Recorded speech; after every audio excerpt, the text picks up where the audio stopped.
Did it cool off at all? Because when I got up at 1 in the morning and left my house and walked outside, I said, oh, God, it might as well be the middle of the afternoon with the sun beating down on me. It was that hot outside still, and it had rained. I thought maybe that would cool things off, but no. And I don't know, maybe I'm just not accustomed to it because it's 64 inside my house. But, man, it was brutal walking out there this morning at 1 a.m. What is it like now? It's close, as my mother used to say. It feels close. My car said 83. I did see a bunch of crews out already this morning doing road work and stuff like that, starting early to beat the heat as much as they can because that extreme heat warning now has been extended through today and into tomorrow now. Heat dome. So, yeah.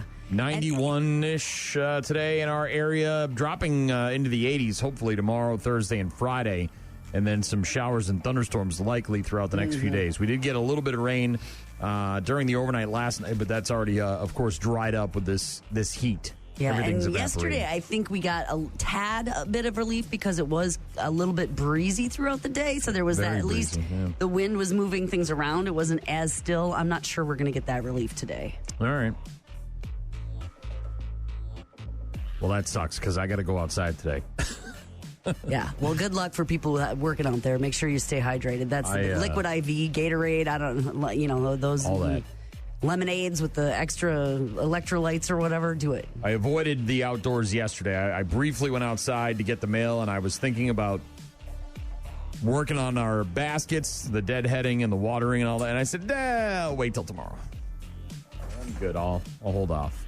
Almost the 4th of July. Here we go. Patriotic week. Yeah, very patriotic. We're going to get to some 4th of July stuff, obviously, as we get closer and closer to the holiday. Reminder, we're off on Friday, so there'll be a best of running from 6 until 10 on Friday and on Saturday.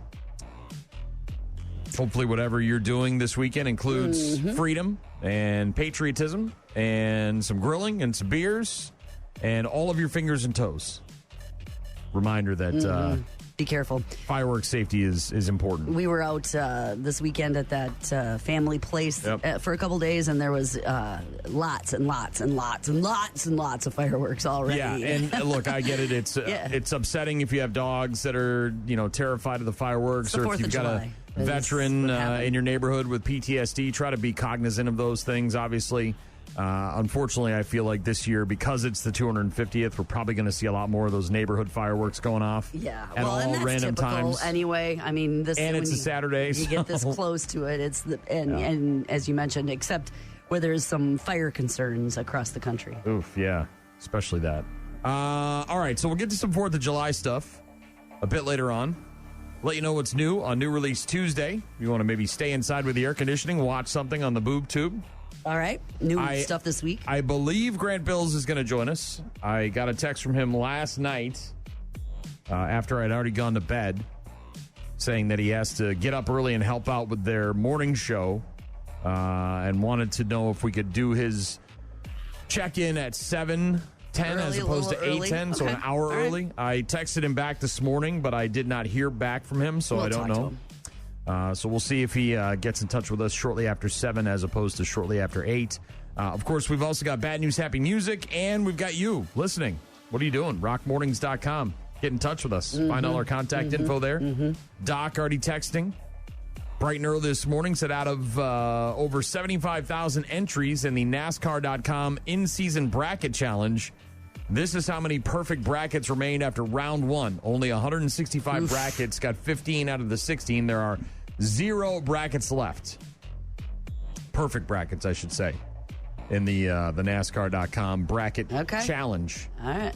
So good to see that. Stiff competition. Just like March Madness, the bracket challenge at NASCAR.com, it's very difficult to pick that. So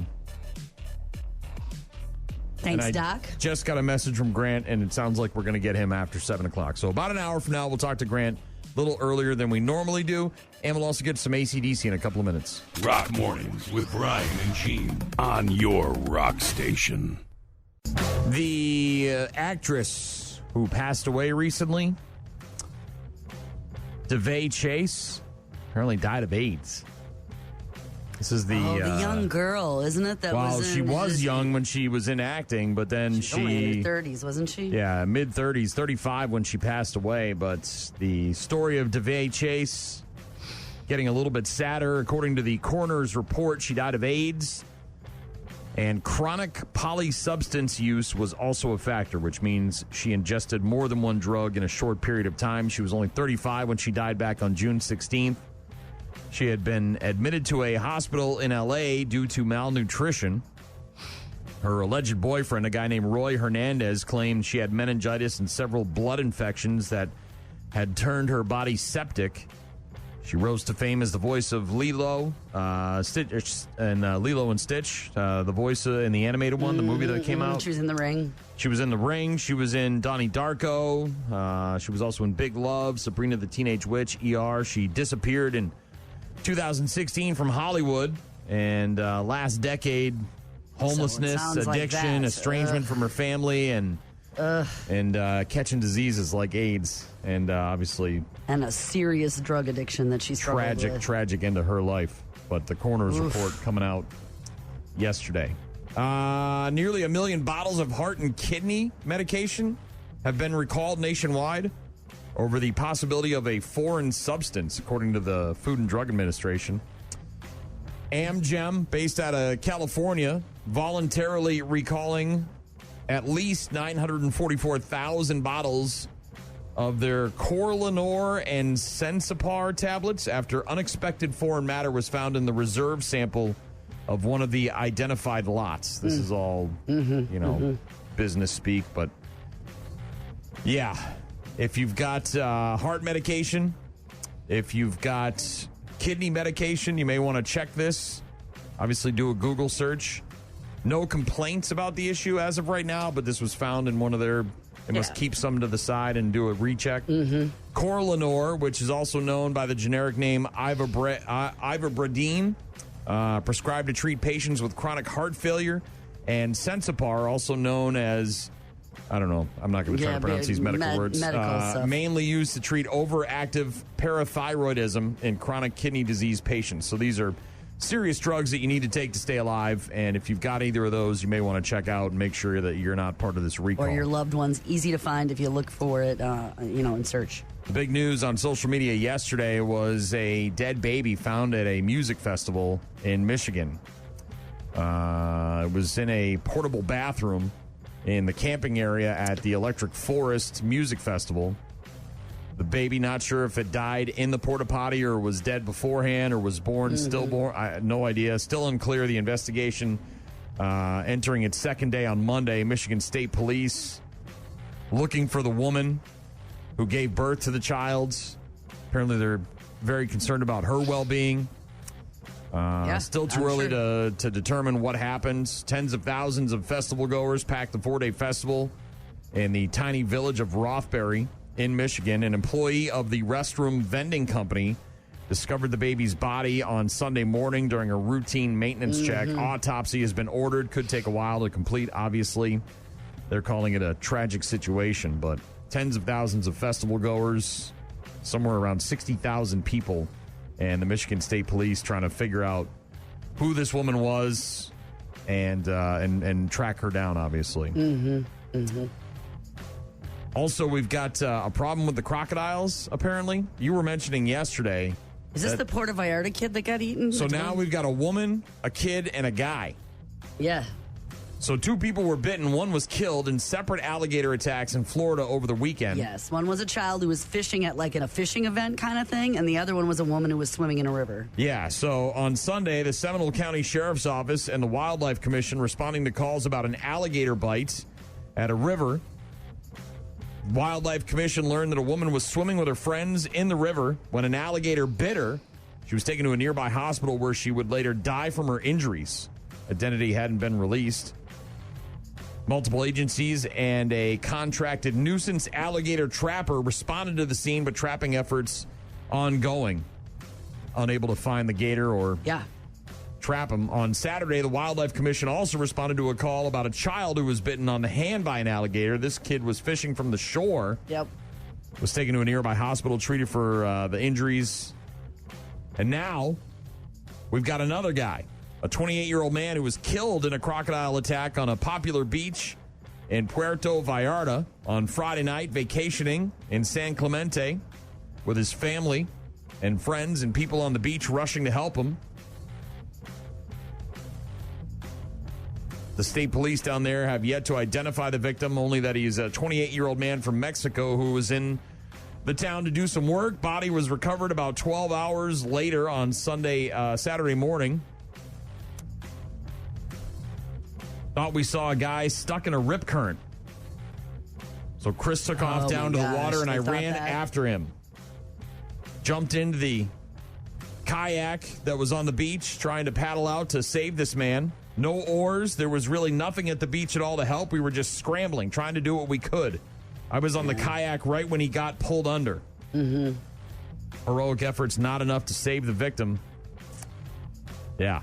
Signage near the beach warning of jellyfish, stingrays, and crocodiles in the water. The families say they initially mistook the crocodile image for an iguana, however. Ugh. Yeah, awful. Apparently, we whatever our deal was with the crocodiles, it's over. We need to re-up the deal. Yeah, that woman. I learned more about that woman in Florida too that passed away. She was swimming in, well, I guess you'd say wading almost. It was only 3 feet of water. Well, almost like when you go down the river in the Kickapoo, right? Yeah. When you get on a tube and it's about waist deep, maybe ankle deep. Varies. Shallow. They've had a drought. It wasn't a lot of water, but when her boyfriend was able to drag her out of the water and was trying to, obviously, life-saving measures, she had one arm completely gone and the other one was dislocated. And yeah, they were in shallow water. How bad is the bite? The 911 dispatcher said, and they said it's horrible. Yeah, the arm's gone. That's how bad it is. Yes. He was able to get her free of the gator and get her to shore, but she passed away before they were able to save her. How about the Boston Duck Tour boat? Did you see that overturned in the river this weekend? Saw that. Seen that before. Not in person, but yeah, that's I wouldn't say it's common, but it's certainly terrifying. So it's like one of those boats in the Dells, isn't it? Pretty much. It's exactly the same thing as the land Dells. water boat. Yep. It's a German, I think they call them a German U-boat, or that's part of what they used to be, and it goes on land, and then eventually it splashes into the Charles River, pick up at the Museum of Science or at the aquarium. You can pick you up downtown. They go through all the famous, historical things that they've got in Boston, and then you end up in the Charles River and you go by the Esplanade kind of and a all this splash stuff. And a lot of fun. Yep. And overturned. There's famous signatures on the roof because they use those for the parades when the Red Sox, Patriots, or Celtics or Bruins win a championship. So they parade them in those. The teams are in the boats, and it's an iconic thing. And so the members of the teams all sign the roof and whatnot, but nobody injured really, though, right? It was just 11 were taken for minor injuries. I believe one person had more severe injuries, but no fatalities. Also, there was I see an aftershock in Venezuela too. Yeah, well, yeah. I mean, those things they're not really that safe. I mean, they're wide open, so if it tips over and you fall out, there could be some serious injuries there. But and also there was an aftershock, I believe, in Venezuela. I know they're still pulling people out. Did you see the story about the woman who had the baby and was under the rubble for like 4 days and came out with the baby? Unbelievable. 18-day baby. Yeah. That's it. Brand new. Yeah. For 3 days under rubble. I with no food, no access to anything. No water, I can't even believe it. That's a miracle. Unbelievable. That's a miracle. Be buying a lottery ticket, that's for damn sure. AC/DC. Rock Mornings with Brian and Gene. Find them online at rockmornings.com. Ortiz 0 for 3 tonight. He's never faced Antone in his career. Still back at the warning track, and he's gone! Joey Ortiz! Hallelujah, Joey, boy, he needed that. Wow. Oh, that's got to feel good for Joey. There is no one in that dugout that deserved it more, that the fans, that the players wanted it more for than Joey Ortiz. Big spot for Joey Ortiz, and he comes up with a 2-run dinger.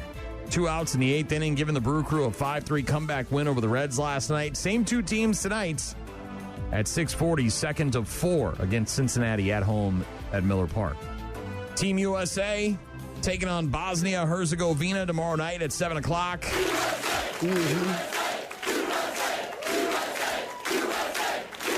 That game will be on Fox and Telemundo. The knockout round of 32 as we start to whittle away and get down to the Sweet 16. If the U.S. wins, then they'll move on. If they lose, then that's it. It's over, Gene. The dream is over. The Memphis Grizzlies trading star Ja Morant to the Trailblazers for a couple of players, Jeremy Grant and Chris Murray. Former Tennessee Titans and Arizona Cardinals running back Chris Johnson revealing that he's been diagnosed with ALS. Why do you want to share this now? Because if sharing my story helps even one person get diagnosed sooner, inspires more research, or gives another family hope, then it's worth it. Johnson says he was in the prime of his life, working out daily and running errands with his 4 children until ALS changed everything. Let's go back to last year. When did you notice that something was off? I first noticed weakness in my right hand. At first, it was little things like my grip didn't feel right, and I wasn't as strong as I've always been. He was doing an interview yesterday with Michael Strahan on Good Morning America.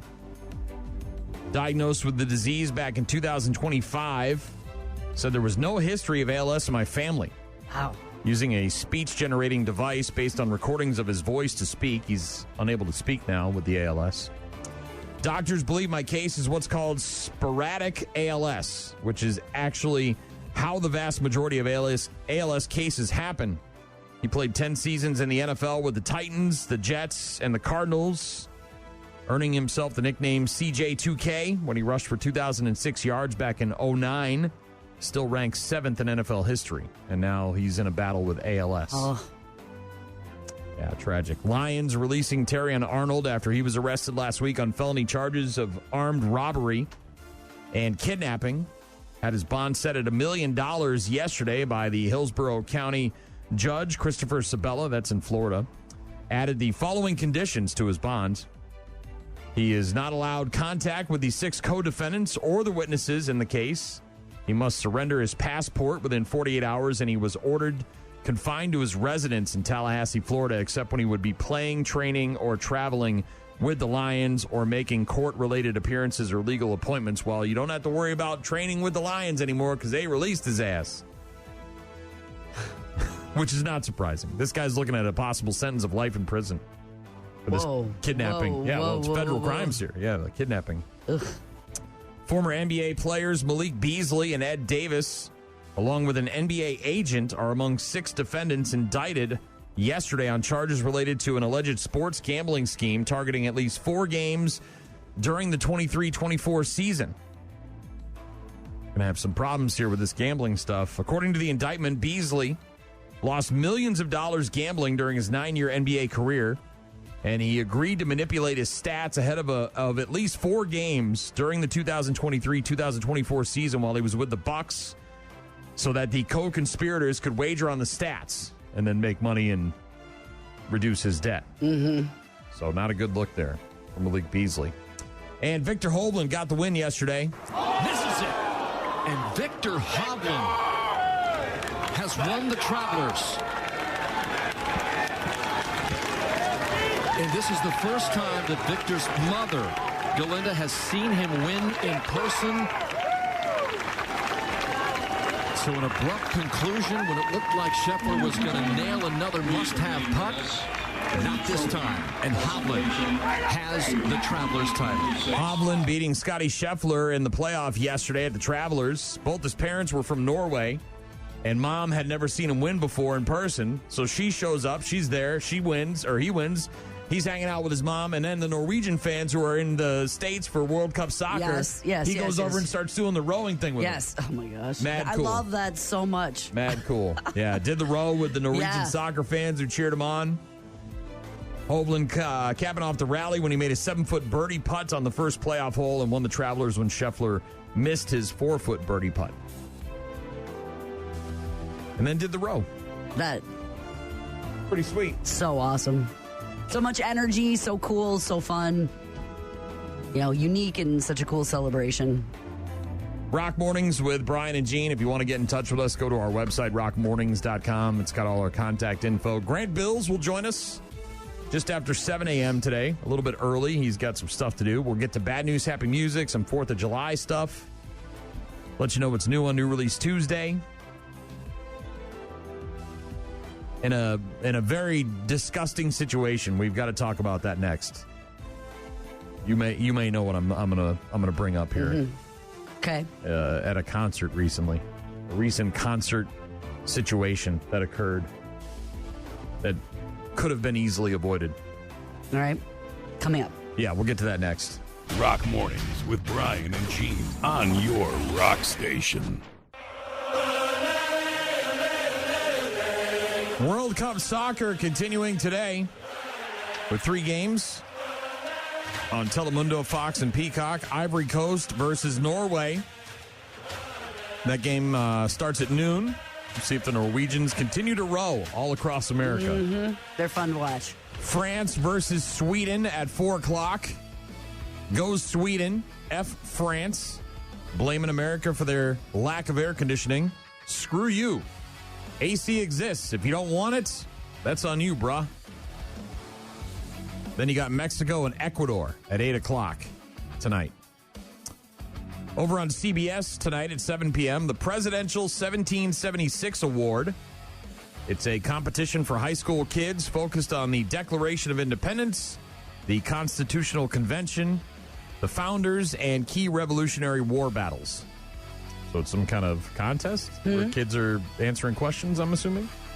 Smart history kids? Yeah, I would assume they're smart. Mm-hmm. America's Got Talent, new episode on NBC tonight at 7 p.m. Also on BET at 8:30, the series premiere of Comic View Rooftop Series. Welcome to the Comic View Rooftop Series. I am your host, CP. June 30th. Get ready for new voices. Y'all ready to laugh? Don't let me take you out talking about I'll have the. You better order the. The is expensive. New jokes. You know, everybody is diagnosed nowadays. What is ass? Because I got my GED. No filter. I was talking to a girl one time. She was like, what you think about getting my body done? You think I'm going to get your body done before I get my body done? Comic View Rooftop Series. Part of Comedy Fun Night. New series Tuesday, June 30th at 9:30 on BET. This is a revival of that series from the 90s. It's got 3 comedians on a Hollywood rooftop doing comedy. Comic View Rooftop Series making its series premiere tonight on BET at 8:30. Also on BET at 10 p.m., the series premiere of Lot Patrol, a sitcom about a group of security guards patrolling the back lot of a major Hollywood studio. New episode of Password on NBC tonight featuring Ice-T and Jimmy Fallon. And a new stand-up special on Netflix from Louis C.K. called Ridiculous. He's kind of making his return to comedy after he got canceled for a little while. Yeah, my dad's 89, and he's in a home now. He's in a home. You know what that means, right? There's a pink plastic water pitcher in the room. You know what I mean? Yeah. He's in a home. My sisters and I put him in a home because he was too old to stop us from putting him in there. He was just too weak to resist being forced. So we went looking for a home to put our dad in, and we went on a tour, and not with him, but you don't bring him on the tour. No, his first time there is the day that it's the last place he'll ever go.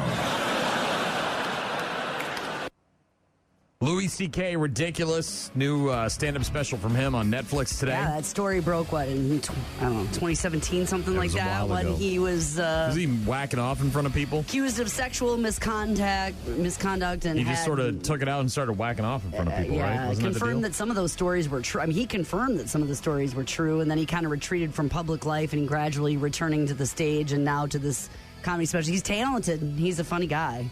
Also, it's New Release Tuesday, so if you want to hunker down with your air conditioning. Yeah, what's up? And watch a movie that's coming out on DVD, you're in luck. There's a couple that are coming out today. Crime 101, rated R, starring Chris Hemsworth, Mark Ruffalo, Halle Berry, Jennifer Jason Leigh. A jewel thief risking his flawless record against an equally obsessive detective has to drive on the 101 in L.A. I'm real good at reading people. And what have you read about me? Okay. You look like a person who has secrets. You got the cars, the clothes, but you can't seem to look me in the eye. Start by handing me your phone. You're looking at robberies of jewels, money, or high-value items in the last 4 years. Now, remove every robbery where there was DNA left at the scene. I think all of these are the same guy, and he hits every time along the 101 freeway. Crime 101. I saw it. It was okay. They Will Kill You. Also on DVD today. It's rated R. Stars Zazie Beetz, Patricia Arquette, Tom Felton, Heather Graham, James Remar. A woman taking a job as a housekeeper in an NYC high-rise, unaware of the building's history of disappearances, soon realizes the community in the building is shrouded in mystery. The Virgil was built in 1923. Today, it's one of the most exclusive buildings in Manhattan. Hi, I'm the new maid. With such wealth comes the expectation of the highest quality of service. It's a lot of locks. This building is a temple to Satan. Each month we must pay with a human sacrifice. Tonight, you are the offering. They Will Kill You. New on DVD for... That's a lot Tuesday. of locks. Yeah. Also rated R and on DVD today, a movie called Night Patrol. My wife and I watched this when it was on Shudder. You've got Jermaine Fowler, Justin Long, CM Punk, Dermot Mulrooney. An LA cop discovers that a local task force is hiding a secret. The secret is they're vampires. Did you just spoil alert? Yeah, hashtag spoiler alert. It's called Night Patrol. It's okay. When I was a kid, all I wanted to do was be a cop. I just thought it was the coolest thing. We're portrayed differently now. We're seen in a very negative light. Most of us are good, but there are a few bad apples out there. Turn around and face the other way. Night Patrol, rated R, new release Tuesday. There's also a movie called Kraken. I'm sure you're familiar with what the Kraken is. Yeah. Mythological sea creature. I believe it's Swedish or Norwegian, so I don't know if it's dubbed or subtitled or what it is, but the trailer looks pretty good. Looks like a fun movie. It's called Kraken. A marine biologist doing research on a fish farm when she encounters several strange occurrences, along with the brutal deaths of 2 teenagers. Also, all signs point to the deep fjord. Can there be more to the depths than the eye can see? Kraken. Might check that out. Kind of action and check that out. Maybe popcorn. Just sit back and watch the monster. Also, are you familiar with the movie Forgetting Sarah Marshall? Yes. What do you remember about that film? It came out almost a decade ago. Just that didn't he go on vacation or something to forget his girlfriend and then so he was another girl. He was dating he was with a famous girl who wanted to be an actress. And he was like a musician artist guy, right? And he had a Dracula puppet show that he was producing. Remember that? And so he hooks up with Mila Kunis' character. Right. On in Mexico or and somewhere then like that. Steals the naked picture of her from the bathroom. Yes. She's embarrassed about that. And then the girlfriend comes back around and all the things. But he's really meant to be with Mila. Anyways, that movie came out in 2008, so almost 2 decades ago. Forgetting Sarah Marshall. And one of the highlights of that film was the Dracula puppet show that Jason Segel's character stages at the end, right? That was his sort of impetus in life. He wanted to create this Dracula puppet show, right? And he was working on it, didn't get a lot of support from the previous girlfriend, finally gets some support from the new girlfriend, and then at the end, it comes to fruition. Well, apparently people have been clamoring. Some people, a small sect of people, have been clamoring for an actual Dracula puppet movie. And it might actually be happening. This is a song that I never thought I would write. On the night I'm dying, sorry for all the wrong I've done. I finished trying, it was a wonderful dream. Now let him come and slay me. Jason has apparently always wanted to turn it into its own movie, and now it might happen. He says he and his collaborators have been talking about it, and they're getting there. Quote, end quote. Every once in a while, I get an itch, and I get my puppet because I have him, and I go perform live somewhere. But I still dream of doing that musical. I have an idea for how to do it, too. So if you've been waiting and wanting and wishing, and it won't be a sequel to Forgetting Sarah Marshall. It sounds like it's going to be its own thing, a Dracula puppet movie, musical, based on that character or whatever from that movie. Yeah, Hawaii. They were in Hawaii. Yeah. And last but not least, this is a... Look, I've been in the VIP a lot ever since I started working in radio. It's one of the benefits, one of the only benefits of having a job in radio is getting access to VIP areas. And usually when you go somewhere to a concert where you have VIP access, you have VIP bathrooms. Really nice bathrooms. Like right now, they're bringing in these prissy potties, right, where they're on a trailer and they've got an actual... At music festivals, outdoor music festivals. So instead of being in a sweltering hot death trap that stinks like, some dirty diapers. Like a festival. You can go into a prissy potty. A lot of them have air conditioning, running water. They've got an actual toilet. Maybe they've got some flowers and it smells nice in there and all that. That's part of the benefit of being a VIP, of being close to the stage, right, is that you have that access to the bathroom. But apparently one person at a Noah Khan show recently didn't take advantage of the VIP area and pooped themselves right there in their seats. And while they were pooping themselves, they were reaching into their pants and pulling the poop out and throwing it on the floor and trying to waffle stomp it through the grates because they had they must have been on a field, like a baseball field or a football field. And so a lot of times what they do is they put out like these metal flooring right on top of the grass to try to save the grass from being trampled. And apparently this woman or person, I don't know if it was a woman, but she was waffle stomping the poop, try to get it through the grate right there in front of people. And people were videotaping, and there's pictures and there's video of the whole damn thing. And so this guy had to make a statement about it because this woman didn't want to go to the bathroom to poop because she was afraid she was going to miss a couple of songs. And look, I get it, right? You pay all that money, you go to the show, you get the VIP. Please, dear God, right? You're right up front, and look, sometimes you can't help it. Nature calls when it calls. And so you got a quick duck out.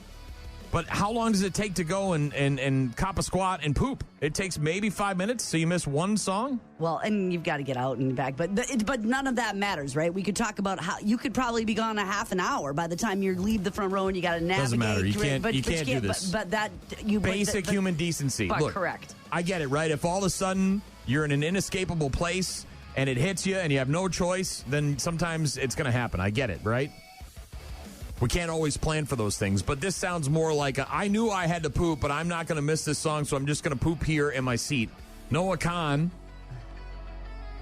at his Toronto show, asked fans to pledge not to leave it on the floor. He says, if you have to poop at a show, please, dear God, just go to the bathroom. LMAO. The incident apparently took place when a fan defecated on a floor there in Philadelphia at a show that he had recently, and then a couple nights later in Toronto had to address the situation.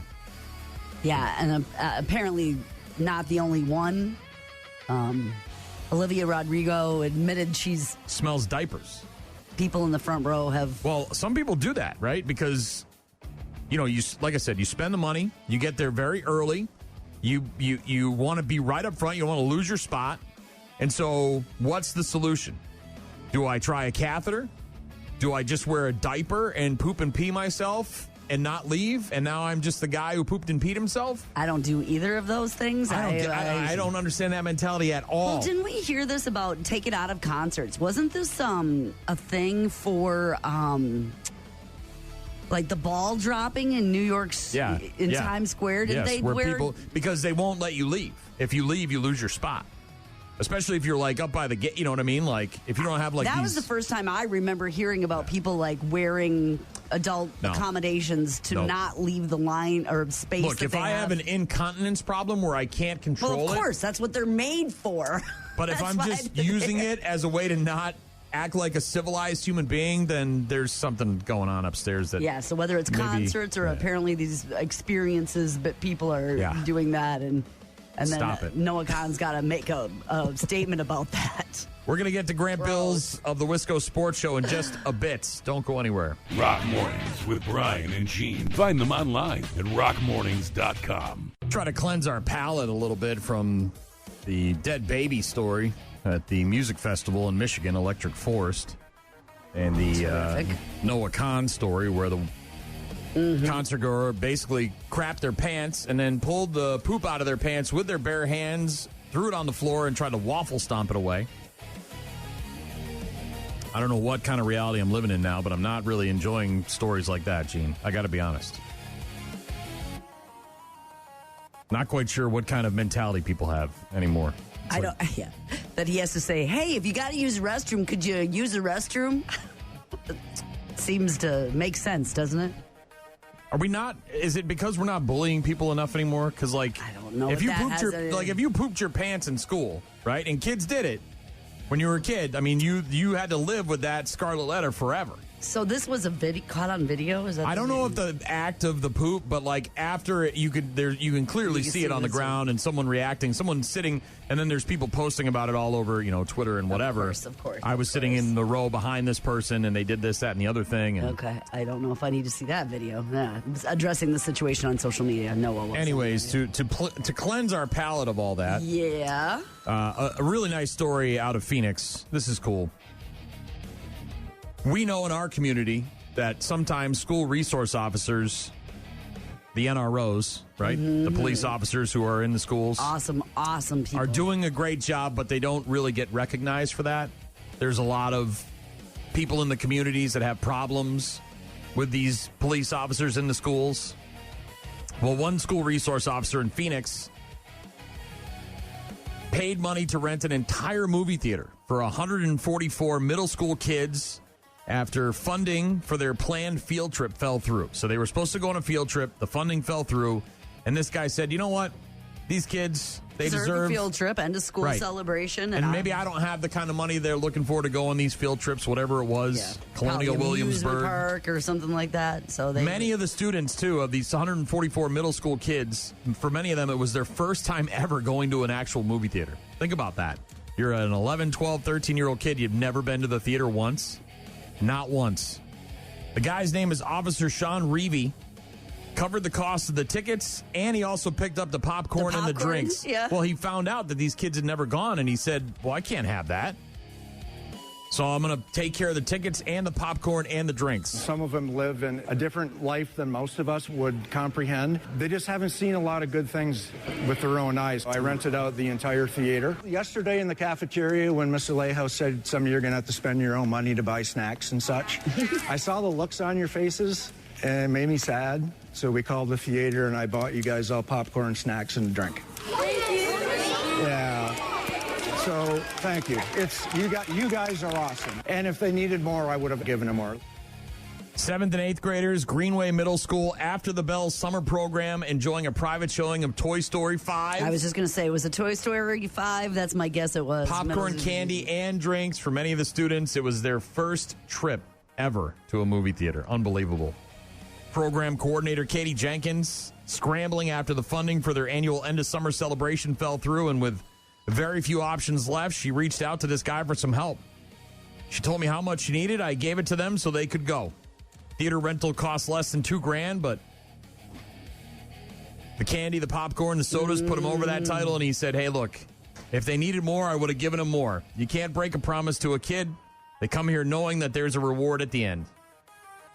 Title I school in Phoenix where many families face financial hardships. Yeah, I was just going to say, so it's a summer program where they probably would be home alone, and they can't, they're right at that age where they could probably be home alone, but staying home alone and putting them at risk probably in their neighborhoods or with others around. And so this is a safe program for them. Guy, by the way, Reevy, spent 2 decades in law enforcement, says that working closely with the students, giving them firsthand look at challenges that many people never see. Said some of them live in a much different life than most of us would comprehend. They just haven't seen a lot of good things with their own eyes.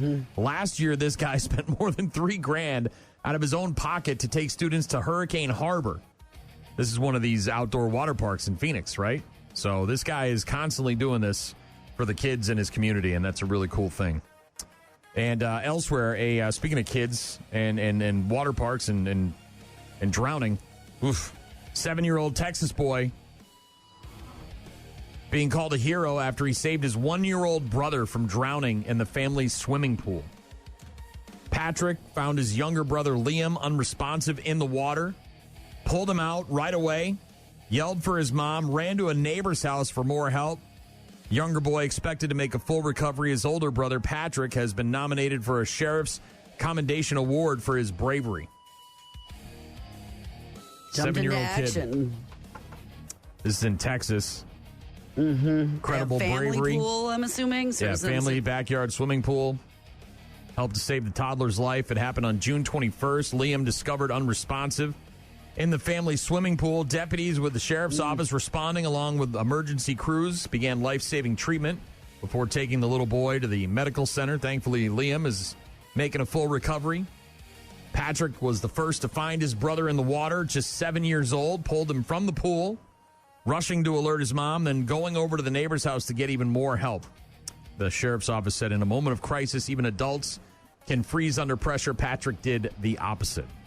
Now this kid's getting a commendation from the sheriff's office. That's Pretty young. cool. That's young to be able to pull a toddler out of a pool and go get adults and know what to do and act that quickly. Crazy. Good stories. A couple of good stories to cleanse the palate a little bit from our Noah Khan thing. We'll talk to Grant Bilse, and we'll do that next. Rock Mornings with Brian and Gene. Start your day with Rock Mornings. Normally, we'd be talking to Grant Bilse on a Tuesday at about 8:15, but he's got some work commitments this morning, so we're going to get him on an hour early. Grant Bilse, host of the Wisco Sports Show. You can hear his program every weekday afternoon from 4 until 6 on stations all across Wisconsin, like WKTY in La Crosse and Sports Talk 105.1 in Eau Claire. Grant, how are you, sir? I'm doing excellent. Yeah, thank you for sliding me in. Our morning show guy, Ebo, is out this week, so I'm chiming in, doing a little morning show work. I don't know how you guys do it. It's a little... I love it. Yeah, I know. You texted me at like 2 o'clock this morning. Is that when you get up? I get up at 1. I'm in here by about 1:30, and then I dip at about 10:30. As soon as humanly possible, I get out of this stupid building.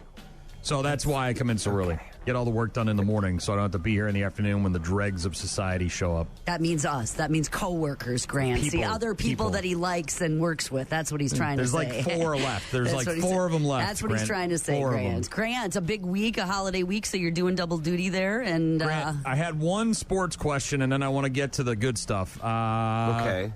Cubs, Brewers, the Brew Crew lose 2. They're still 5.5 up after that series. Pat Murphy didn't seem too pleased with their performance this weekend. What's your takeaway from the Cubs-Brewers weekend? They need to hit the ball. They need to hit the ball when there are runners on base and they have opportunities to score. And that was true in the Cincinnati series, too. They didn't play good ball in the Reds series. Now, they won all 3 games because the Reds are terrible, as we saw again last night. The Reds are awful. And the Brewers always beat the Reds. Like, that's just, like, for my entire life, the Packers beat the Bears. Even when the Bears seemed like they were better, and even when the Packers didn't seem like they had their best team, like the Packers they beat the Bears. That's what happened. It's the same thing with the Reds. But they didn't score during the Reds series either. Their bullpen wasn't awesome against either. Wasn't great in the Chicago series, but wasn't the reason they lost, especially on Sunday. They've just been awful with runners in scoring position. And last night, got a little bit of reprieve there. Jake Bauers got a hit with runners on, and Joey Ortiz hit the go-ahead home run. But that's really their biggest issue right now. Starting pitching has been awesome. I think the bullpen, as long as they can continue to get healthier, they're fine for now. They just need to score more runs. That was their issue. Yeah, the Brewers obviously still in firm control of the first place spot in the NL Central. The All-Star break right around the corner, and for all intents and purposes, seems like the train keeps it rolling. Yep. And we saw that last night, too. Like, Robert Gasser is they're running with a 6-man rotation right now. So they had one of their lesser starters, and he was still able to go out and give him 5 2/3. I know he gave up 3 runs, but the offense occasionally has to be able to score 3 or more runs. And last night they did. Their bullpen is a little thin right now. McGill and Ashby are probably the two, or McGill and Uribe are probably the 2 arms that you feel great about. Ashby has been really shaky recently. He looked excellent last night, so I guess that's a good sign. They just need to find a way to get healthier, and they have a long stretch of games here now without an off day before the All-Star break, and I think a doubleheader or 2 in there. So their starting pitchers are going to have to give them length, and their bullpen is going to have to be able to get a little bit healthier just to just functionally to make it to the All-Star break without running out of pitchers on a nightly basis as a baseball team. That's kind of the goal right now. Grant Bilse of the Wisco Sports Show joining us normally on Tuesdays at 8:15, but we got him an hour early this week because he's got some work commitments. I wanted to talk briefly about the Noah Khan situation. I'm sure you know who that is because you're a young musician, and that seems like something that's in your wheelhouse. Are you familiar with this Noah Khan guy? I know of Noah Kahan. I do not know of his situation. All right. Well, I thought it was pronounced Khan because Gene corrects me every time I say Kahan. So which one is it? Is it Khan or Kahan? I just said it quickly and hoped you wouldn't notice because I'm not sure either. All right. I'm going with Kahan because it makes me feel better because that's how it's spelled. And God damn it, if you don't want me pronouncing your name the way it's spelled, then spell it differently. Noah Kahan. Gene would know. Ask Balzer. She would definitely know. For sure. Why are you asking me? Well, Gene's got the young girls in her house, and they all seem to know what his name is. Anyways, so the situation was he had a show in Philadelphia. It's actually a very viral situation. I'm kind of surprised you haven't heard. Where a person sitting kind of close to the front apparently pooped their pants rather than going to the bathroom because they didn't want to miss any songs. While they were pooping their pants, they were pulling the poop out of their pants with their bare hands and then throwing it on the ground and trying to waffle stomp it through the grates that they had put on the grass there in Philly. He had to address the situation because the video went super viral on Twitter and basically whatnot. Tell people to go to the restroom. And had to tell people in Toronto a couple of nights later, like, look, if you got to poop, go poop. Don't be pooping on the floor at my shows. There's venue workers that have to deal with this. Have you ever encountered something like this at a show that you've either performed at or that you've attended? I know you go to some of these real bad hippie jam bands, and maybe people are so high they don't know what the hell they're doing, and they just poop all over the place. Well, mostly when our band performs, no one would ever even dare go to the bathroom. So it actually happens all the time when we play it, the Popcorn or the Alpine. For sure, yeah. Definitely. The one thing that comes to mind, and I guess I knew of the pooping at his show, I didn't know that it, came out of the pants, and what's wrong with people? I didn't know all of that. Well, I got a list, and I'm writing. I got a very long list, and I could go through it, but we don't have the time. We don't. Yeah. The one thing that I can remember was the first time I went to a Dead & Company show. I saw them 4 or 5 times maybe. The first time I saw them, it would have been in 2021 at Wrigley. We were on the field. They set up the chairs. Yep. And someone, I don't know, 3 or 4 rows in front of me, we were kind of near the aisle, just walked right out into the aisle and just threw up right in the middle of it. And I'm like, okay. Maybe it was shrooms or something. I don't know. Those typically jack up your stomach pretty badly. Yeah. But I'm like, and then he just walked right back to his seat and started dancing again. I'm like, boot and rally. Boot and rally. That's what we call it around here. Boot and rally. Yeah, but normally you want to do that in the toilet. You disappear to the bathroom to do that, and then you show up, and that's the rally. You reappear after going to do it in a private place. Well, we agree on those, but I don't think everybody does. That's the point here. I don't think Jean had a boot and rally in her hair one time at a show. Did you ever hear this story? I did. No. I was at a concert and was walking up towards the stage, and a guy was coming towards me in the crowd and looked like he was going to throw up, and did, in my hair, in my face, because I couldn't move. I couldn't get out of the way, is what happened. I couldn't leave. I was trapped in between folks, and so, yeah, it was bad. I had to go to the bathroom, put my hair in a sink, get a T-shirt from the merch table and change my clothes. It was sounds like a bit of a trolley problem. He decided, okay, I could puke to the right where there are rows of people, or this one woman to my left would be the only victim. Yeah. Okay. Do you remember what concert it was? Yes, it was Van Halen at the Coliseum in Madison, Dane County Coliseum. Probably like a $20 ticket in the 80s. Man, that would have been delightful. Merch for free is what it was, Brian. Just giving you merch as you walk in the venue. Is that? Grant Bilse of the Wisco Sports Show joining us on the phone a little bit early this morning. The next topic I wanted to discuss with you, of course, is the big holiday, America's 250th birthday, the 4th of July, this Saturday. Describe your perfect 4th of July holiday. What are you doing? Ooh. Well, I don't want to know what you're doing. I want to know what your perfect idea of a 4th of July would be. It would be on a lake. But a modest lake, not one of those lakes where all the cabins are mansions. One of the lakes where it's just, people on simple pontoons. Chill vibe. Simple cabins, very chill. People boating around. I'm sitting by the water. There's activity. At night, there's people shooting off fireworks. But everybody stops at 10:30 because I don't want to have to listen to them when I'm trying to go to sleep.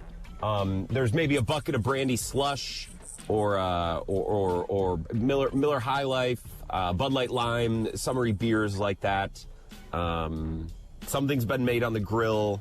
Could be anything. Brats, chicken. You could really a big cut up watermelon. There's always watermelon around. You know what I mean? Oh, and growing up, my sister's birthday is on July 6th, so we'd always celebrate it on the 4th. And there would be a cake with white frosting, and then the top would be lined with blueberries and strawberries. Red, white, and blue. Of course. Your sister. Yes. Happy birthday. Someone's playing Lee Greenwood also. Very American. Sounds good. Sounds like a good time. No desire to be in the mix at a festival with a bunch of people and fair food and fireworks over the river. Any of that stuff? None of that. No, the thing. I grew up out of town on a lake, so people on a lake are always like, Bob Smith's shooting the fireworks off over tonight by the boat landing. There was just always someone shooting fireworks, so we never had to go anywhere for that. And I think that's a big driving force for when people go to festivals is the big fireworks show. At least I would assume on the 4th of July. I don't know. Did people come stay with you? You had the lake place. Maybe during the day. Maybe gathering during the day. Normally not like a big overnight weekend thing. No.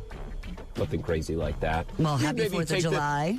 Maybe you take the boat up to the other end of the lake because, Tom's Bar is shooting off a million fireworks. You're relocating to where the free fireworks shows are. And free, you'd always drop a case of beer off at the dock of, like the guy across the lake from us, his nickname is Tiny. We'd always drop off a case of beer as a thank you, which is funny. He's not a small man. It's a funny nickname. He's huge, built like a brick milk house.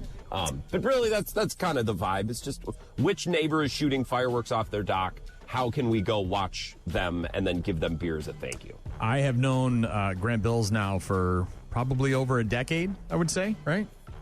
That's crazy. Have you worked for our company for a decade? Yes. All right. Yes. So I've known Grant Bilse, not closely. I mean, we've grown a little closer over the last several years. We exchange texts on a somewhat regular basis. But yet, I have gone to his musical performances and seen him. He has shown up at a football afternoon, a soiree for when I was in a local watering hole, drinking some beers and enjoying myself and watching sports on the boob tube. Grant has shown up for that and enjoyed the free food that's provided at the bar during a Packer game. Yet I have not ever received an invite to this fabled lake house where all of this awesome stuff happens. I'm not invited. Go to the lake. I've met his beautiful mother. I've accosted him at a wine drinking establishment before when he was there with young people and yelled his name and made fun of his mustache. But yet I've never once gotten the invite to this cabin on the lake. Not once.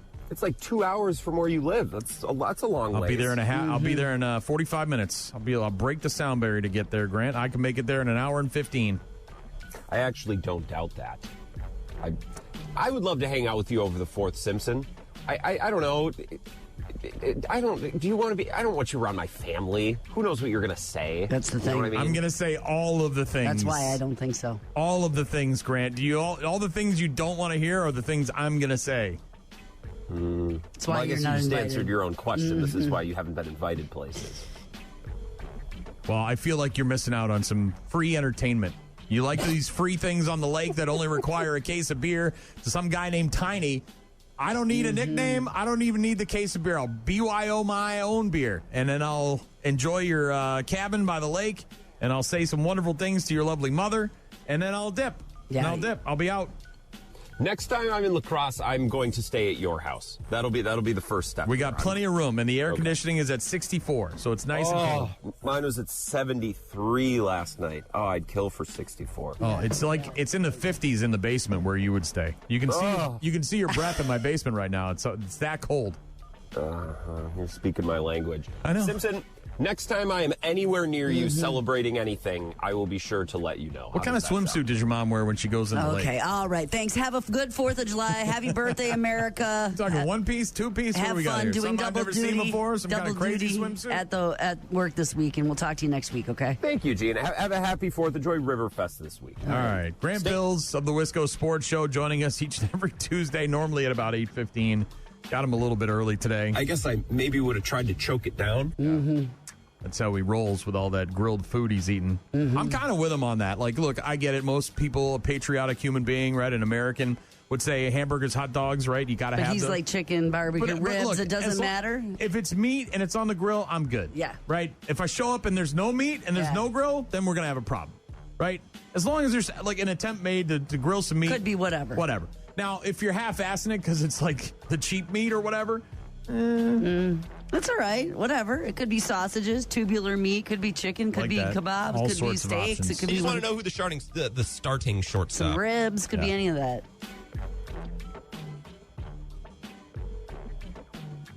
I hate like cabin people because they talk about it like it's just this. When we grew up on the lake, it's just in the lake. We had an employee here years ago, Amy, and she called it their place by the lake.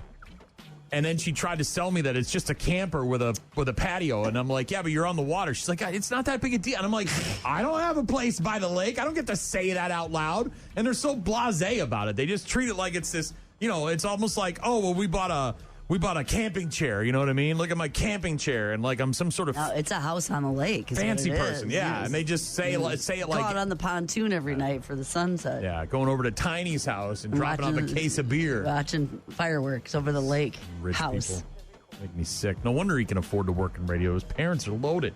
I don't think so. Somebody's loaded. Somebody's got the money. Generational cabin. That kind of thing? All right. Rock Mornings with Brian and Gene. Find the daily podcast at rockmornings.com. We're the only country that has a nationwide hot dog eating contest. A hot dog is the worst thing you can put in the human body. They've done studies that every hot dog you eat takes 30 minutes off of your life. That should be a national emergency. Does it stop us? Hell no. Instead, we have a contest and put it on ESPN on the 4th of July to shine a light on the best and brightest of us all. We feed them to our children at the barbecue. We yell, you get off that trampoline, put out your cigarette, and eat this hot dog. But who cares, right? 30 minutes off your life. It's not like it comes off tonight. You know what I mean? It's not like you eat the hot dog today and you lose it this evening. No, it's at the end when it's weird and scary. So you're telling me with every hot dog I eat, I have 30 minutes less of staring at a wall in a nursing home? Waiting for a stranger to change me? Sounds to me like hot dogs are a superfood. That's kind of my take on the whole thing with cigarettes and hot dogs and beers and all that crap. Superfood, bacon, whatever. It's at the end. Baloney. Who cares? The end of the life is never the good part. This is the good part. Live while you can live. Get busy living or get busy dying. 3 packages of bacon. Buy 3. They were $3 each yesterday at the store. Nice. I know, right? Comedian Tom Papa talking about 4th of July and hot dogs, and Joey Chestnut. How many? Well, he's got 17 of them. 72, I think, is the record. Oh, my gosh. In 10 minutes. I'll never forget. Dude, he choked that guy out, and he still won. He had to take a break to kick some guy's ass, and then he still beat you at eating hot dogs. That's how good he is at eating hot dogs. He said, hold on, brah. I got to take a timeout and choke the ever-living life out of this stupid a-hole who jumped up on my stage to interrupt my contest, and then I still won. And then this August, I'm going to be hanging out with Joey friggin' Chestnut. I know you are. You're going to a game, and he's going to be Very there excited. or something. He's a gigantic favorite to win, by the way, his 18th championship. Well, yeah. Mustard belt in this year's event, which will take place in Coney Island this weekend. Looking forward to it, yeah. Get yourself some Nathan's Famous. Grill up them dogs. Got a text from Pat who said, Sublime when I start work. Yes, please. You're welcome, Pat. Also got a text from someone, Tiffany. All the reasons Grant doesn't want Brian at his 4th party are the reasons I would want Brian at mine. It's survival of the most sarcastic in my family, and he might actually survive. I will roast you right to your face. And if you put enough beer inside the system, then it gets real ugly. He doesn't want you blur the lines anywhere around of what's his mother. real and what's... No. Oh, man. You certainly don't want me around Grant's mom. Correct. Grant does not want you around Grant's mom. I like to think it's all in good fun. It's better if he visits you here than you visit him there. Let's just keep it like that. People are weak. You people that need your boundaries and your safe spaces, you're weak. His mother is probably off limits, yeah. Whatever. It's all good. It's all good fun. Keep telling yourself that. Develop a thicker skin. Get real. Live in reality. A lot of people are apparently upset. I don't know what these people are doing because about fireworks? No, about the 4th of July. We went to Walmart, I don't know, like 3 weeks ago. We had to pick up a few things, and every single aisle had 4th of July stuff in it. Of course. Every single year, aisle. of course. Well, so you have the 4th of July stuff, right? Those aisles right over there by the registers. They change those over for the holidays. Yeah. But then every other aisle that you go down, no matter where you're looking for bedding red, white, and blue. It's all, and it's end caps, it's everywhere. But apparently people are upset about the 4th of July. A lot of people online are saying that big brands have plenty of World Cup promotions, but haven't done much to celebrate our nation's 250th. Well, we were talking yesterday about some of the deals and the free donut and, the stuff that you can get, the big brands. There's a Bush, there's Mountain Dew labeling. What they're saying there isn't enough of that? Specifically, people who remember the bicentennial in 1976, 50 years ago. Oh, so that people that remember. They're comparing it. They're saying apparently in 76, it felt impossible to escape. There were special products, decorations, collectibles, even school supplies with patriotic designs everywhere. This year, fans are saying the selection feels limited. Coca-Cola has released limited edition cans representing all 50 states. Cheerios has Those birthday are cool. cake cereal, Mountain Dew, being called American Dew. Yep, saw that. But apparently plenty of shoppers are saying they expected a much bigger celebration for the country's 250th. Well, look, we live in a different political climate than we did in 1976, and I wasn't even born yet, all right? I was like 1 month old. So things are a little different. Some, just like anything, right? Like Target went way in on the Pride stuff, and then they dialed it back after people got mad. I mean, I think people are companies are trying to figure out where to be, right? Well, because you try to do one thing to help these people and make them happy, and then these people get pissed. Well, here's something else. And then you reel it in a little bit, and then these people get pissed, and it's like, so where do you operate? I don't even know if it's that. Think about the limited amount of products in 1976, right? versus the things that we you had can buy. One pencil, right? And you could go to one pen. Kmart versus 1,000 million places and stuff off the internet dropped at your front door on a drone tomorrow morning. That's the other thing too. When you're a brick and mortar store, right? You're living on the razor's edge here, right? They're not making it money hand over fist like they used to be, right? Because there's the internet game. So I don't know. Producing you those can't products. Compare what the world was like in 76 to But what it was apparently now. people are upset on the internet saying that we're not making enough. I just bought the flag buntings, I think they're called, whatever the things like that for my fence just yesterday. So there's still sales happening for 4th of July. We had one from last year that's hung up on our window box, right? Our planter box on the window. The American flag is featured prominently in front of my house and in the back of my house every year. Record travel this weekend too because of the 4th of July on a Saturday, and it's one of the busiest travel weekends of the year anyway, and then you add it into having it be a holiday like that. So I don't know. Like I said, maybe I haven't been to enough stores, but I feel like there's plenty of American stuff out there if you want to find it. I don't know if it's being hidden. Maybe it felt over. I mean, it was omnipresent, and it isn't. They don't feel like that now. But think of all your choices too. The top television shows that define the American experience. And these are not in order in regards to their importance. Okay. Or how much more they define the American experience than the others. These are only in order of their the chronological order, right? So when they came the time that they were on TV, right. TV shows. So I guess if you would think of this list, it would probably be, you hear about the show or you watch the show and it dials you into a certain time frame in American history that you can relate to one way, shape, or another. There's quite a few of them. There's a list of 50, the top 50 TV shows. It's on usatoday.com, by the way. Ed Sullivan Show, apparently, 48 to 71. That was obviously huge because there was only one television in the neighborhood at the time when they first started. And so everybody would kind of gather around to see the Honeymooners or to see the Ed Sullivan Show, and you'd see the Beatles or whoever it was performing on that show. People you wouldn't be able to, like I said, similar to the internet. I Love Lucy from 51 to 57. A female-led sitcom. First of its kind, right? impactful, I guess, and generationally a window into time. I guess does it make it more American? Maybe it does. I don't know. These are apparently a list of TV shows that define the American experience. Comedy, maybe that was it. It was the first like American comedy series, could be, if you will. Yeah.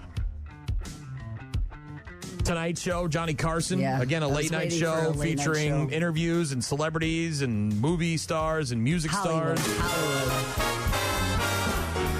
And like prime Hollywood too, you know, like. Well, and it's been on since 1954. Yeah. And even though Carson doesn't host it anymore, it's still on television. Well, how many parents, you know, stayed up to watch the Tonight Show to see what was going on? And USAtoday.com putting together a list of the top 50 shows that define the American experience. Shows that depict quintessentially American moments and events. So like news programs that spotlight a thing that happened in history? Shows that are included are shows that brought Americans together with our TV screens, whether they're about the 20-somethings in New York or about wealthy families in Texas. So, again, these are, I think, you know, a representation of what America is. Star Trek on the list at number 4. And, again, these are in chronological order, so they don't have anything to do with their importance or being That's better or space, worse. Isn't it? Does that have anything? Well, I mean, look, we were trying to get to space in the 60s and 70s, right? Like in the 50s, 60s. I mean, that was an important thing. And I mean, it with Star Trek, 1,000 things after it, but I don't know if it makes it any more American than anything else. But I don't know. Well, when we think about franchises, going to the moon, sure. going to outer space, and here they are in the mid 60s, going beyond that, right? They're going way past what we are looking at from the ground.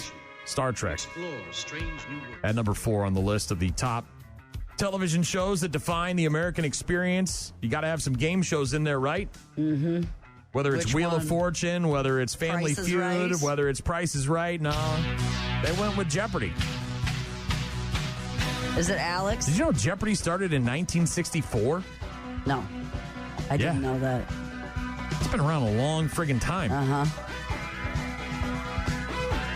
Well, it's an iconic game, right? Oh, completely. I probably would have gone with Price is Right, but whatever. It doesn't. So there's a game show on there that makes sense to me. Another one. This is obviously the first show that's geared more towards children. I was waiting for this one. Than it is towards adults when we try to get those kids in front of the TV. And you're talking about Muppets and educational programming and public television. Imagination, creativity. Mm-hmm. Yeah, Sesame Street from 69 until the present on the list of the top 50 television shows that define the American experience.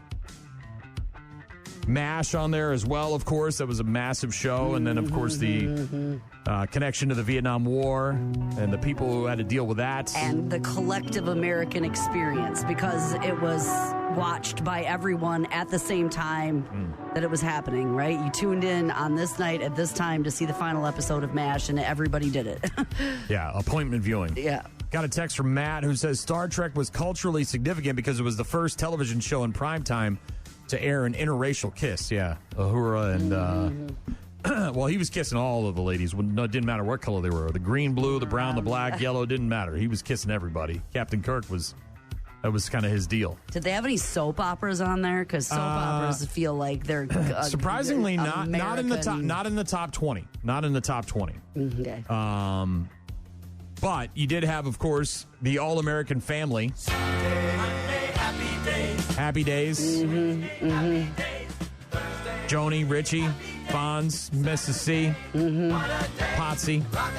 Happy Days on the list at number 9. SNL comes in at number 10, which again started a very long time ago, 1975, and continues to this day. Sketch comedy, right? Yeah, and that makes sense to me because it's live from New York City. It's America, America, America, America, America, right? American musicians and actors and hosts and all, a lot of public, the comedy about what's going on in America. So it's a window into that. That makes sense to me. Other countries are watching that, and it is America. Finally, we get some representation for people that like to go out drinking.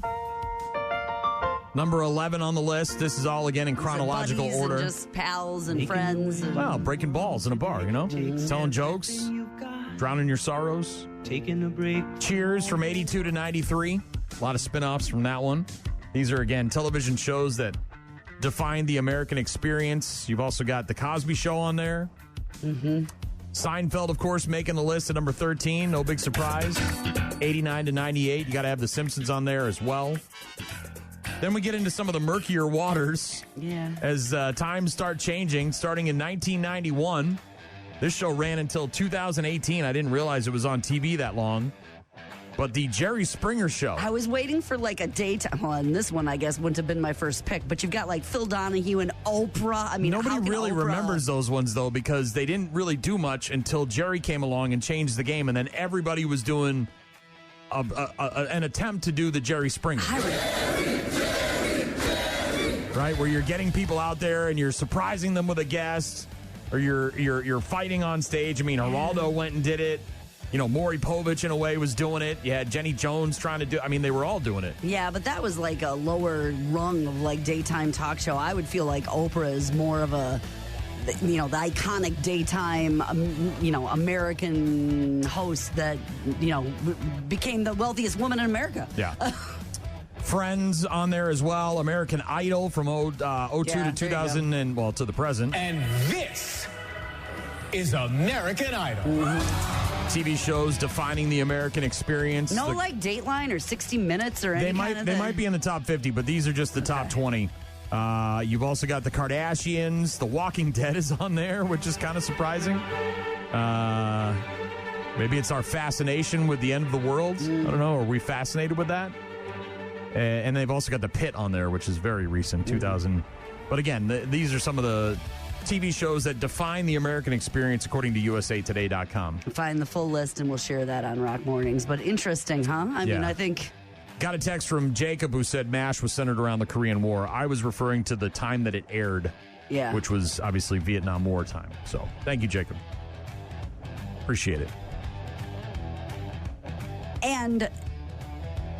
people experienced it all at the same moment, like you were saying. It's an appointment viewing, so everybody saw it at the same time, at the same moment, and experienced that feeling together as a nation.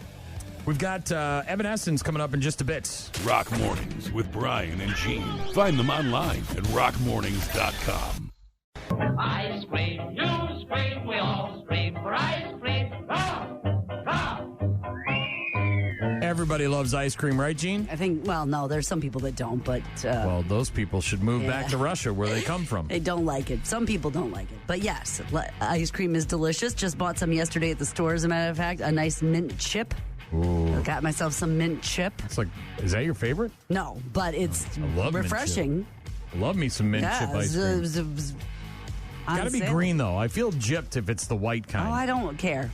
It can be delicious and be the white. It tastes the same flavor-wise. Close your eyes. Tomorrow is the 1st of July, and July happens to be National Ice Cream Month.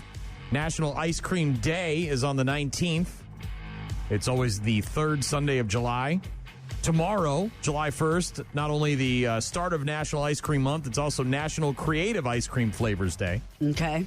It's like, what is that, exploratory surgery they used to do at the pizza place? Yeah, well, there's a lot of, obviously, combos. There are unlimited different kinds of ice cream. I stood yesterday looking at all of the different ones, and then I got mind blown, so I went with mint chip because I love it. But there's so many different combinations of things right now. As a matter of fact, there was a limited time, and I damn near bought it, and I'm kind of mad I didn't. But I saw a container. It was strawberry rhubarb crisp. Whoa! It's a seasonal one. That I think it was Kemp's, maybe. Okay. I've never seen that combo before. You know what I have trouble? My favorite of all kind, my favorite kind of all time is black raspberry. There's a ton of those now. There's a local spot in my hometown called Hayward's, and they make a killer black raspberry. Yeah. And I have trouble finding it at stores. Not their version, but just a version of it. So, I mean, you'll get a black cherry. Yes. But black raspberry is different, and I have trouble finding that. So if anybody's got a heads up on where I can find some good black raspberry ice cream, let me know, because I'd love to track some down. A recent report using data from Google Yeah. to determine the most popular ice cream flavors in every state. Some states went the classic route. Other states had some more unique things. Sure. I bet there's a lot of vanillas on there. You're going to be actually really... I was surprised by number one. Our top 5. This is across the country? This is across the board, across the country, our top 5. Let me get my buzzer ready. I don't think you're going to get the first one. Hold on one second here. Okay, the most popular ice cream in the country, in the top 5, and it's not vanilla. It is not vanilla. And it's not chocolate. It's not chocolate either. And it's not strawberry? It is strawberry. Strawberry. I can't believe why? Is it because people can't do vanilla or chocolate? Or I don't know. They got a good strawberry is delicious. I would never choose strawberry. Really? I don't dislike it, but I would never choose it. So here are the top 5. Okay. Strawberry, chocolate chip, cookie dough, then chocolate, and then vanilla. Chocolate and vanilla. Interesting. Now, okay, you want to have a little more flavor. Chocolate, vanilla seem a little mundane. Mm-hmm. I get the cookie dough. I understand why it's popular, but... I can't believe strawberry's that high. I would never... If I had all 5 of those in front of me, it would never be the first one I would pick. Never, not once. Yeah, well, it's real good. It's in Neapolitan, right? It's the 3 classics in a row. If you're making it with real strawberries and strawberry season, I gotta say, it can be delicious. Like a strawberry shake made with real strawberries. Bottom 5 for ice cream flavors, according to Google data. Ube? U-B-E? That's the purple one that's made with like a... Is it ube or ubi? Beet juice, if I'm not mistaken, or People something. are putting friggin' beets in their ice cream? I don't know. Maybe it's not We've beet gone juice, too far. We got to stop letting people do things. Purple. We got to reel people in. We can't let people do stuff anymore. People have too much freedom. We got to take away some of these freedoms. They should yams. I'm sorry. Yams? That's even worse. Yams. I love beets. That was close. Blue Moon, also in the bottom 5. Mocha, lavender, and mango. None of those sound good with ice cream. None of them. Strawberry, by the way, number 1 in a bunch of states. Arkansas, California, Connecticut, Kentucky, Maryland, Michigan, Minnesota, Mississippi, Nebraska, Nevada, Ohio, Rhode Island, Tennessee, Texas, and Virginia.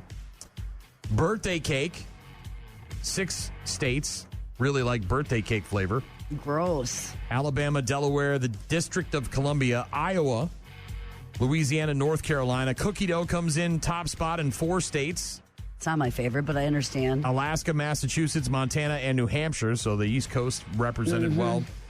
4 states choosing chocolate chip. That would be Colorado, Missouri, New Jersey, Pennsylvania, and vanilla is very popular in Idaho, Utah, Wyoming. Wisconsin, by the way, chocolate is number 1 in Wisconsin and Illinois. Some of the more original flavors, unique, kind of different. New Mexico and New York love pistachio. That's their top flavor of ice cream. It's good. It's not... Yeah. You know what I've been trying to find is the pistachio cherry chocolate one that's like a Italian ice cream. I can't find that anywhere, as a matter of fact. Boba, so like the boba teas. I'm guessing. That's in Florida. Butter pecan in Georgia. I like butter pecan. Hawaii loves their coconut. They love coconut ice cream as much as they love the regular coconuts. Indiana chooses peppermint. Fudge swirl? Is there any chocolatey, fudgy, like any caramel of that stuff? and salted caramel in North Dakota. Yeah, I was waiting for salted caramel too. Yep. Vermont loves their peanut butter ice cream. West Virginia with pumpkin ice cream. Ugh. Rocky Road or any of that kind of stuff? Arizona is a Rocky Road. Fudgy, They're the only one that chooses Rocky Road as their number 1 spot. But National Ice Cream Month kicks off tomorrow. And apparently strawberry is more popular than chocolate and vanilla. Interesting. I would think of vanilla, chocolate, strawberry. I mean, it's the classic combo. Butter pecans in there, mint chocolate chip. I do love that, don't you? Yeah. Dean recommending Ranison's like we don't live here and don't go there. Thanks, Yes, Dean. Appreciate that. Limited time. I'm telling you, I saw that rhubarb and strawberry and it was I don't like even a think Dean, crumble, does like- Dean even live here? And he's trying to recommend ice cream shops to people who actually live in town. Like I live less than a mile from that place. I'm just saying. I'm well aware. Jim says butter pecan. Pecan is his favorite. Lots of people talking about ice cream. National Ice Cream Month. Did you hear about the lost wallet, by the way, at the World Cup? Kind of total left like hand. fell between the bleachers kind of thing? Total left turn here. But, well, first of all, the World Cup obviously continuing until the 19th. We got 3 more games today. The U.S. plays tomorrow against Bosnia-Herzegovina at 7 o'clock on Fox and Telemundo. And Germany, their time here in America is done. They're going back home. They didn't make it into the round of 16. But Freddie, the most famous German fan who's been chronicling his travels through America, is not going back anytime soon. Germany fell in the round of 32 in their loss to Paraguay yesterday. Defeat in a penalty kick shootout, sending the four-time World Cup champs home short of their intended goal. And although Freddie is heartbroken that his team won't be winning the World Cup, he's going to stick around. He tweeted out, "Our flight back home is on July 23rd, LOL. We need a lot of good suggestions for what to do in the coming weeks." Now he's got nothing to worry about. He's got no games to go to. Well, So and he's you free plan for that, I'm sure. You're taking the time from work. You're planning to be gone that entire time, and you're not going home just because the team is going home. You're staying. Right. You've made a vacation out of it. But no, the other World Cup news item that went viral the other day was an Argentina fan who lost his wallet, and one of the other fans apparently found it, and rather than returning it to the lost and found or a customer service kiosk or something along those lines, at the venue, they were gathered after the victory. The fans were out there on the concourse at the stadium, and they were so amped up from the win and someone finding the wallet, they just started chanting the guy's name in unison. So like hundreds, if not thousands of fans are just chanting this guy's name over and over again, and he hears it, and he comes over and gets his wallet. Juan Manuel Montero! Juan Manuel Montero! Juan Manuel Montero! Juan Manuel Montero! Juan Manuel Montero! Juan Manuel Montero! Juan Manuel. Hey, that's me.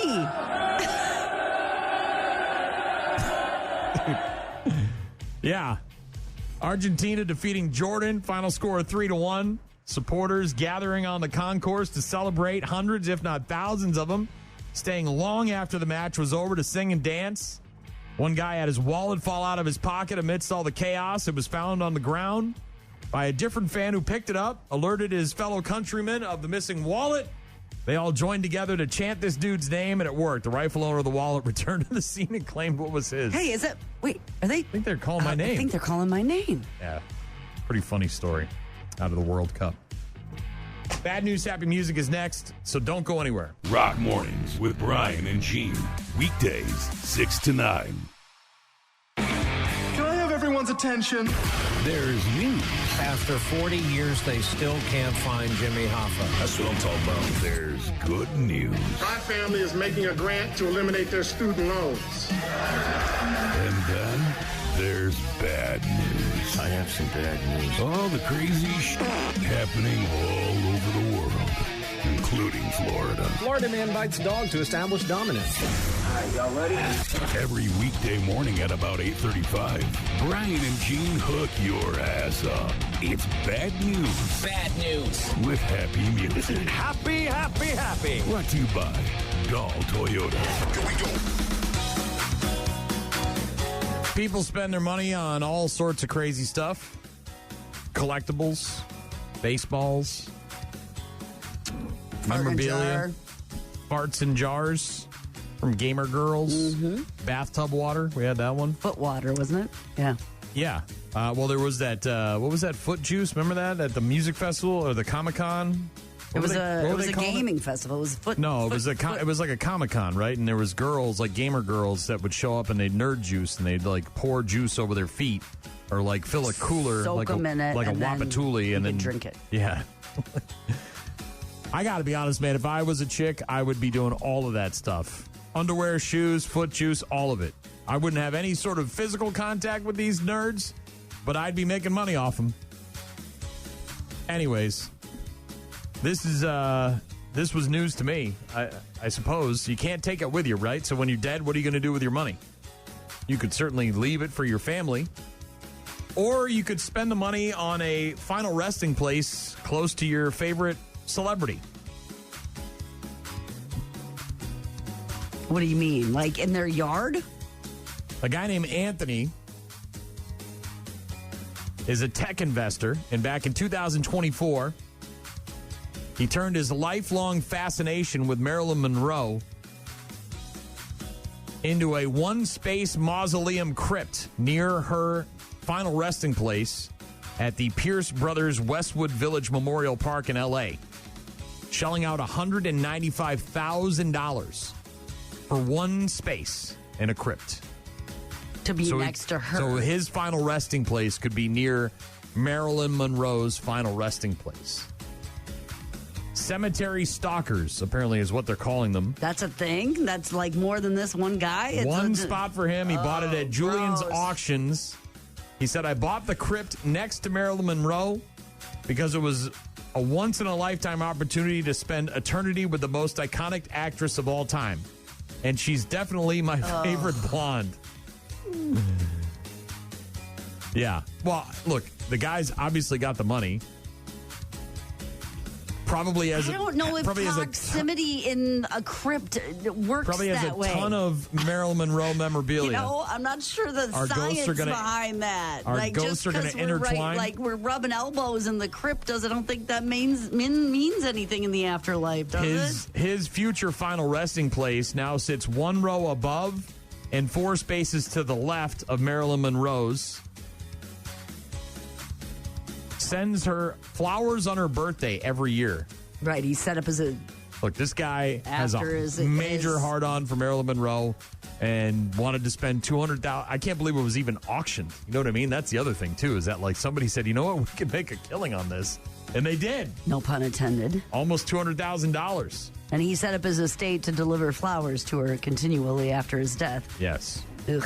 Cemetery stalkers. There's something I didn't know about. L.A.-based Hollywood Forever Cemetery is seeing this celebrity stalking, cemetery stalking firsthand. The co-owner of Hollywood Forever, which hosts concerts, movie screenings, yoga classes, and tours, said that many families specifically seek out celeb proximity. Over the years, many families have told us that being near a celebrity is meaningful because it creates a sense of connection to Hollywood history. Who are these nut jobs? At the cemetery's prestigious Garden of Legends, burial property starts at about $200,000 and can exceed $6 million for custom mausoleums. People are out there trying to get married, or not married, but buried near all sorts of weird celebrities, man. Yeah. I don't know. But you can't take it with you. No, whatever, I guess, but like... There's a Judy cemetery Garland. stalker- There's a Judy Garland pavilion where people are getting buried in. Wizard of Oz chick. Do you think it works like that just because you're next door? No, I think like, these people you wake are- up in the afterlife and you're like, hey, I'm your neighbor. No, I think these people are lunatics. Would you believe that I am 1 row up and 4 over from you? What a coincidence. Well, that's really the move, right? Is that you're now flexing on your friends and you're saying, hey, look where I'm going to be buried. Right next to Marilyn. No, I think it's because they think they're going to have an afterlife connection based on the proximity of their crypts. Moving on to Scotland, we had such a good time with the Tartan Army in town, drinking all the beers and partying hard until the wee hours of the night. There is a guy in Scotland, however, who's making headlines for a different reason. He told the court that he can't do his community service, his sentence, for whatever crime he committed. Because? Unless he has his bearded dragon by his side. It's a support dragon? Terry O'Shea is the guy's name. He's 38 years old. He was convicted of dangerous driving. Before he started his required meetings with social workers, his lawyer identified his bearded dragon named Mishu as an emotional support animal. Terry said, quote, "We don't go anywhere without each other." Yeah, it's an emotional support dragon. Mishu helps prevent him from being and getting agitated.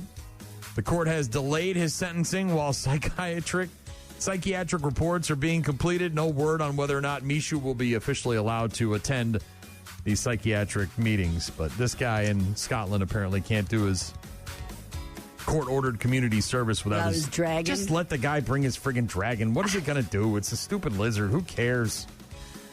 What's going to happen?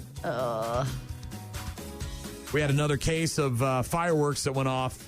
We had that truck recently. On the side of the road. And I think It that was in Tennessee. spectacular. Oh, yeah, it was a hell of a fireworks display. That's awesome. You get like a free one 2 weeks before the 4th of July. Was this similar? This was like a trunk of fireworks? Kind of, but it was somebody apparently that didn't.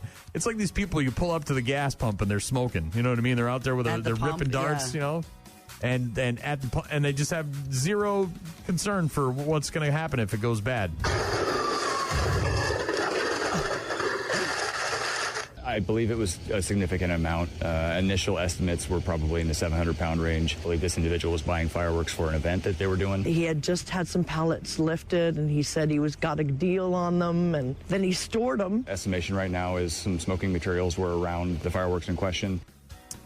Fire investigators in the state of Washington say there's evidence that a homeowner was smoking when 700 pounds. I know, that's what I heard. 700 of fireworks exploded in this neighborhood on Wednesday afternoon. This was last week. Homeowner who had stockpiled the explosives was smoking earlier that day. I guess he was too close to the merchandise. The blast, by the way, destroyed 2 homes and damaged a third. Oh, my gosh. Also injured 5 people, including 2 firefighters. Everyone is expected to recover. Neighbors said their suspicions and worries dated much further back than the blast. They say, quote, "We saw all the fireworks. We could see on his back porch. He had an AC outside trying to keep them cool. It was the weirdest thing. Nothing about it felt right," said one of his neighbors. Dude, what are you doing? Dwayne's got a lot of fireworks. He's got an air conditioning unit outdoors to try to keep these things cool so they don't Dwayne overheat. has a lot, I think. I think Dwayne's got a lot. According to the neighbors, the last shipment of fireworks came hours before they detonated. Oh, my gosh. Video taken by one of the neighbors shows the homeowner returning to their house on Friday and smoking as they go through the rubble. In an interview, one neighbor said that somebody in the community had threatened to sue this guy that was responsible for the explosion, but they had already left shortly after saying that. His lawyer told him to leave. Neighbors say criminal charges should be brought against the man. Well, yeah. Yeah. These guys essentially said he destroyed 2 houses and damaged a third. And he's got essentially a bomb on his back porch, and he knows things are going bad when he's trying to keep them cool with an air conditioning unit. They're not properly stored or any of that stuff. Can you imagine? You lose your house? Oh, I'd be pissed. You're at home and you get a ring alert. All of a sudden your house is on fire because this idiot's storing 700 pounds of fireworks. And look, dude, if you're the fireworks guy, whatever, fine. But you got to have a storage unit, dry, cool, all that stuff. Maybe just putting them on the back porch and hoping for the best. And ripping darts while you're out there. Like, we'll be fine. We'll be fine. Last but not least. Yeah. Yeah. Did you hear about these Texas moms? Maybe. The 3 of them that went out drinking and partying, left their kids behind. Maybe not. You didn't hear about these? I don't know. Yeah, so, look, I don't... There's no real easy way to say these things. But they left these kids alone, locked in a room with each other. One of them was a baby, an infant. And apparently one of the other kids was like stomping on the toddler's head. I did hear about this. Which, look, you hate to blame a kid because what is a kid? But why is a kid stomping on another kid's head? Yes. 2 moms in Texas leaving their kids ages 6 to 4, along with a 2-month-old baby, alone in a locked bedroom while they went out partying at a hotel. One of the older kids tossed and stomped on the infant's head. Mm-hmm. Mm-hmm.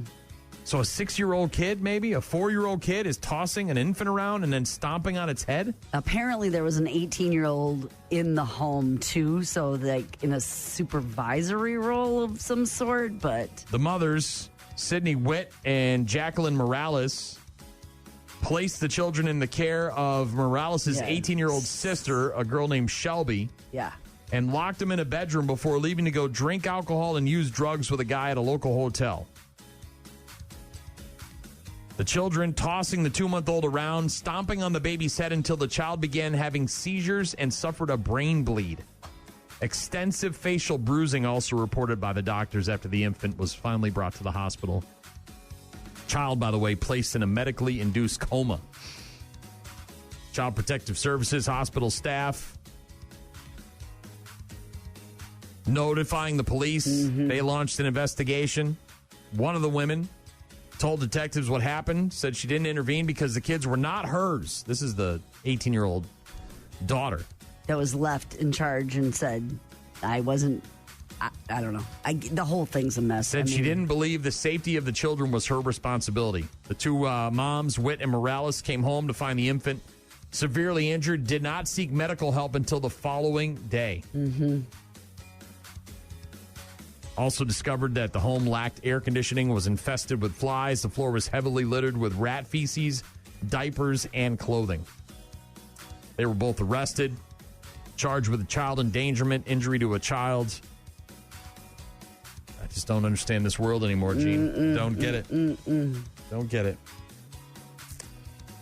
It's crazy. Mm-hmm.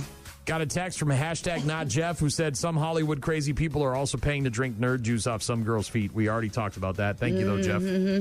Mentioned that earlier. Patrolman Pete texted in, said if strawberry ice cream is made with vanilla, then vanilla ranks higher. That's base. How I made mine. It is kind of the base, I get your right? point where you're saying I made the strawberry shakes with strawberries and vanilla. Yes. Our buddy Jim in Georgia let us know that butter pecan is his favorite. I figured Georgia. How do you not with the pecans? They're lifeblood. Dean letting us know that we should try an ice cream shop right by our house, which we both been to many times. Thanks, Dean, for being Captain Obvious. Local ice cream's good. Courtney texting in about The Cell, said it was a fantastic movie, super underrated. Also asking if Vince Vaughn was in it. He was. He was like the police detective that was hunting down Vincent D'Onofrio. The Cell.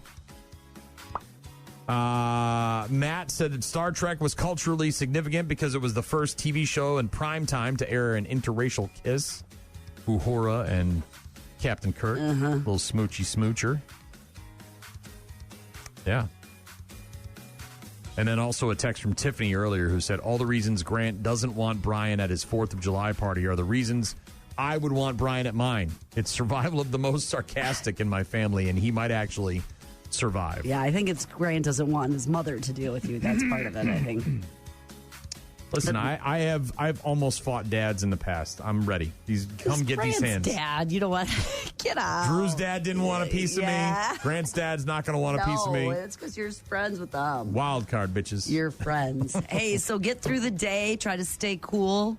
Yeah. As much as possible. Take care of yourself. Hydrate. Take breaks if you have to work outside. And we wish you all the best. Tomorrow, maybe a little bit, tiny bit cooler, but that heat warning is in effect through today, tonight, and into tomorrow morning. Thunderstorms on the way, too, later this week.